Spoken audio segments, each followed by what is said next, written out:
दशहरा और विजयादशमी की पौराणिक कथा। अश्विन माह के कृष्ण पक्ष की दशमी को माता दुर्गा ने महिषासुर का वध किया था और भगवान श्रीराम ने दशानन रावण का वध किया था। यह अच्छाई की बुराई पर जीत का दिन था, इसलिए इस दिन दशहरा और विजयादशमी का पर्व मनाया जाता है।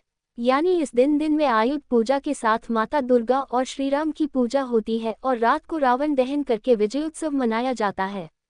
दशहरा की कथा। वाल्मीकि रामायण के अनुसार अयोध्या के राजकुमार श्रीराम को 14 वर्ष का वनवास हुआ।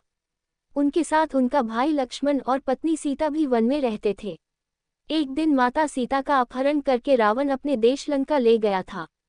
भगवान राम ने ऋष्यमुख पर्वत पर आश्विन प्रतिपदा से नवमी तक आदिशक्ति की उपासना की थी। इसके बाद भगवान श्रीराम इसी दिन किष्किंधा से लंका के लिए रवाना हो गए।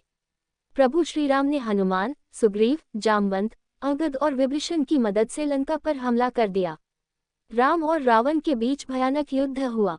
दशमी के दिन श्रीराम ने रावण का वध कर दिया। रावण का वध करने के बाद से ही ये पर्व बुराई पर अच्छाई की जीत की खुशी में मनाया जाता है। विजयादशमी की कथा। रंभासुर का पुत्र था महिषासुर, जो अत्यंत शक्तिशाली था। उसने कठिन तप किया था। ब्रह्मा जी ने प्रकट होकर कहा, वत्स, एक मृत्यु को छोड़कर सब कुछ मान लो। महिषासुर ने बहुत सोचा और फिर कहा, ठीक है प्रभु। देवता, असुर और मानव किसी से मेरी मृत्यु न हो। किसी स्त्री के हाथ से मेरी मृत्यु निश्चित करने की कृपा करें। ब्रह्मा जी एवमस्तु कहकर अपने लोक चले गए। वर प्राप्त करने के बाद उसने तीनों लोकों पर अपना अधिकार जमा कर त्रिलोकाधिपति बन गया। तब भगवान विष्णु ने सभी देवताओं के साथ मिलकर सबकी आदि कारण भगवती महाशक्ति की आराधना की। सभी देवताओं के शरीर से एक दिव्य तेज निकलकर एक परम सुंदरी स्त्री के रूप में प्रकट हुआ। हिमवान ने भगवती की सवारी के लिए सिंह दिया तथा सभी देवताओं ने अपने अपने अस्त्र शस्त्र महामाया की सेवा में प्रस्तुत किए। भगवती ने देवताओं पर प्रसन्न होकर उन्हें शीघ्र ही महिषासुर के भय से मुक्त करने का आश्वासन दिया।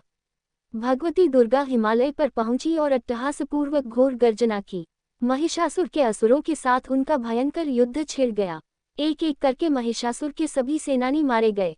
फिर विवश होकर महिषासुर को भी देवी के साथ युद्ध करना पड़ा। महिषासुर ने नाना प्रकार के मायिक रूप बनाकर देवी को छल से मारने का प्रयास किया, लेकिन अंत में भगवती ने अपने चक्र से महिषासुर का मस्तक काट दिया। कहते हैं कि देवी कात्यायनी को ही सभी देवों ने एक एक हथियार दिया था और उन्हीं दिव्य हथियारों से युक्त होकर देवी ने महिषासुर के साथ युद्ध किया था।